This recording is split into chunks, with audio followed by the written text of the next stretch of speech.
Saudara, Kompas Pagi kembali untuk Anda. Kebakaran hutan dan lahan gambut di Kabupaten Kampar Riau terus meluas. Api bahkan mulai mendekati ke salah satu rumah warga. Memasuki hari ke-8, kebakaran lahan masih belum bisa dipadamkan. Tim Satgas Kebakaran Hutan dan Lahan dari Manggala Agni, TNI, dan Polri berupaya memadamkan api agar tidak merambat ke salah satu rumah warga.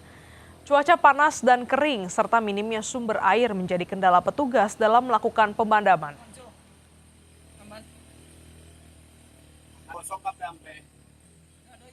Upayanya ya kita mengutamakan penyekatan dulu. Ini kan kita melakukan penyelamatan kepada rumah warga agar tidak membakar rumah warga kan. Jadi dengan air seminim ini ya kita upayakan semaksimalnya.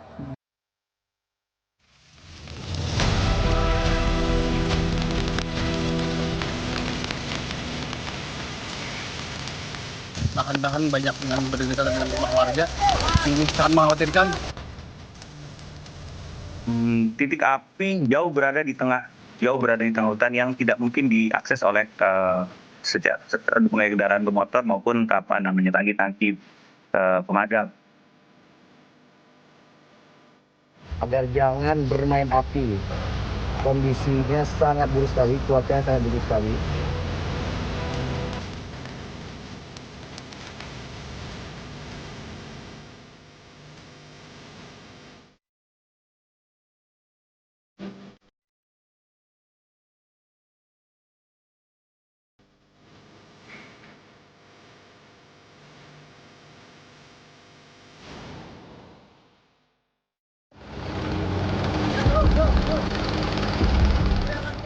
Pekatnya kabut asap akibat kebakaran hutan dan lahan di Kalimantan Selatan mulai memakan korban.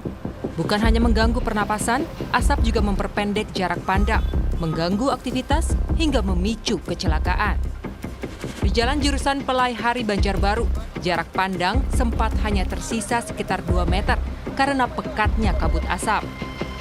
Kondisi ini memicu kecelakaan lalu lintas antara sebuah minibus dan truk. Tabrakan terjadi karena pandangan pengendara terhalang asap. Melihat kondisi yang semakin membahayakan, sejumlah warga dan relawan turun ke jalan, mengatur arus lalu lintas, sekaligus meminta pengendara memperlambat laju kendaraan.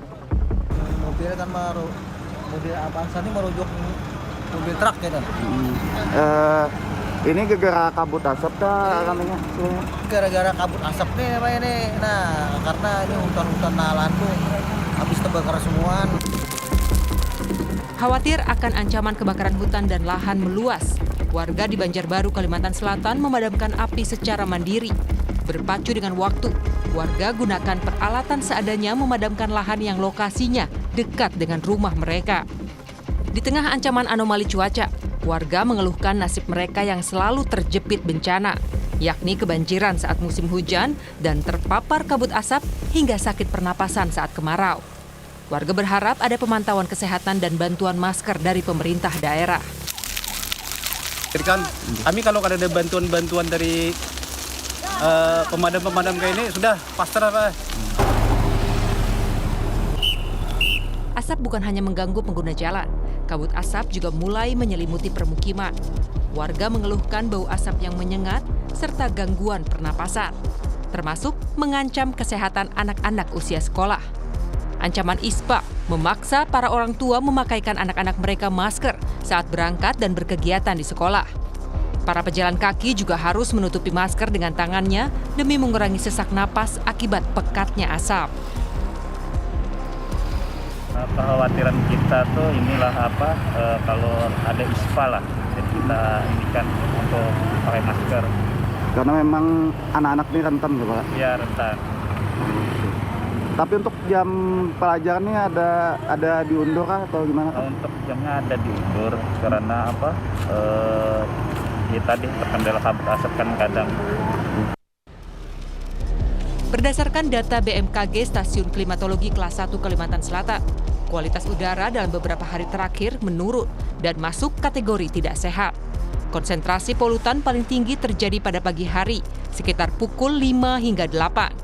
Saat asap cenderung mengendap di permukaan. Penampakan titik panas kebakaran hutan dan lahan mengepung peta Kalimantan di mesin pencari Google Maps.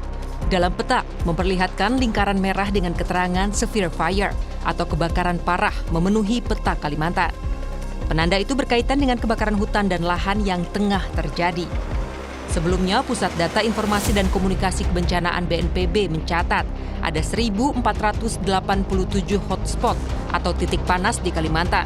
Sementara konsentrasi tertinggi berada di Kalimantan Tengah sebanyak 767 titik, disusul Kalimantan Barat 560 titik, serta Kalimantan Selatan dan Kalimantan Timur, masing-masing terpantau 74 titik. Jadi memang salah satu ciri khas wilayah di tempat kami adalah lahan gambut yang didominasi tanaman seperti tanaman pakis ya, purun, dan kemudian ada pohon-pohon galam yang kalau dalam keadaan kering sangat mudah terbakar. Di bawahnya lahan gambut sehingga kalau terjadi kebakaran dia tidak bisa dipadamkan dengan cara yang mungkin konvensional seperti kebakaran di lahan mineral. Dia perlu waktu berhari-hari untuk bisa dipadamkan secara keseluruhan. Nah itu yang mungkin bisa kami sampaikan. Kalau ternyata kalau ada anggapan bahwa apakah ada aktivitas lain yang berkaitan dengan ini atau disengaja atau tidak, kami tidak berani menyimpulkan. Yang jelas sampai saat ini kebakaran sudah meluas dari Januari sampai dengan kemarin kami sudah ada mendata sekitar 960-an hektar yang lahan yang terbakar. Banyaknya titik api membuat tim gabungan untuk memadamkan kebakaran hutan dan lahan menemui banyak kendala. Salah satunya titik api yang sulit diakses dan sumber air yang terbatas. Untuk kebakaran memang ada beberapa yang wilayahnya yang inaccessible ya, tidak bisa diakses ya Mbak Mei. Titik api jauh berada di tengah hutan yang tidak mungkin diakses oleh kendaraan bermotor maupun tangki-tangki pemadam. Kalau ditanya sumber air, untuk sumber air yang alamiah seperti sungai-sungai kecil, rei dan sebagainya sudah semakin surut. Ada tapi semakin surut. Namun kembali lagi ke permasalahan awal, titik api seringkali jauh sekali dari sumber air, jauh sekali. Kemudian kendala-kendala lain selain yang itu ya adanya kebakaran di beberapa titik secara bersamaan. Jadi kami sangat-sangat berkoordinasi melalui platform radio maupun platform WhatsApp, melalui koordinasi dengan BPBD kota, provinsi, TNI, Polri, dan semua relawan, sehingga pemadaman itu sedapat mungkin terkoordinir. Namun memang ada beberapa kebakaran yang memang tidak bisa dipadamkan karena jauh sekali titik. Nah, di situ biasanya helibombing yang bisa masuk. Menteri Kehutanan Raja Juli Antoni tegas meminta masyarakat dan korporasi untuk stop bermain api di tengah ancaman kebakaran hutan dan lahan serta siklus El Nino yang datang lebih awal pada Agustus 2026. Penindakan hukum tanpa pandang bulu diterapkan bagi pembakar lahan. Agar jangan bermain api. Kondisinya sangat buruk sekali, cuacanya sangat buruk sekali. BMKG sudah memprediksi El Nino pada tahun 2026 ini sangat kuat. Dan itu hampir sama dengan El Nino 2015. Di mana ketika itu seluruh Indonesia terbakar sekitar 2,6 juta. Bagaimana kemudian masyarakat dapat berpartisipasi memadamkan api sekaligus mencegah. Jangan ada lagi pembukaan lahan di musim ini dengan cara membakar. Land clearing dengan cara membakar. Baik itu korporasi yang besar ya, terutama tentu saja yang besar dan juga masyarakat.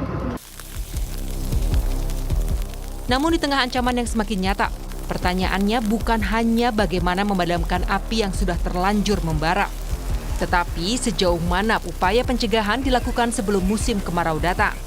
Sebab jika kekeringan dan kemarau menjadi salah satu faktor yang memperparah karhutla, maka antisipasi semestinya dilakukan jauh-jauh hari. Pemetaan wilayah rawan kebakaran, pembasahan lahan gambut, kesiapan sumber air, pembentukan sekat bakar hingga pengawasan terhadap aktivitas pembukaan lahan semestinya sudah diperkuat sebelum api muncul. Bukan ketika asap sudah memenuhi kota, warga mulai kesulitan bernapas, penerbangan terganggu, dan harta benda mulai terbakar. Situasi ini menunjukkan karhutla bukan sekadar persoalan api yang harus dipadamkan. ini adalah persoalan pencegahan, mitigasi, kesiapan, dan perlindungan warga. Tim Liputan Kompas TV. Kapolri Jenderal Listio Sigit Prabowo telah mengantongi sejumlah nama yang diduga terkait kebakaran hutan dan lahan di Kalimantan. Polri juga melakukan investigasi untuk mengetahui penyebab kebakaran hutan dan lahan. Yang sedang kita lakukan terakhir pemadaman sekaligus juga kita melakukan penyidikan dan investigasi terkait dengan peristiwa yang terjadi. Ini beberapa nama sudah kita amankan.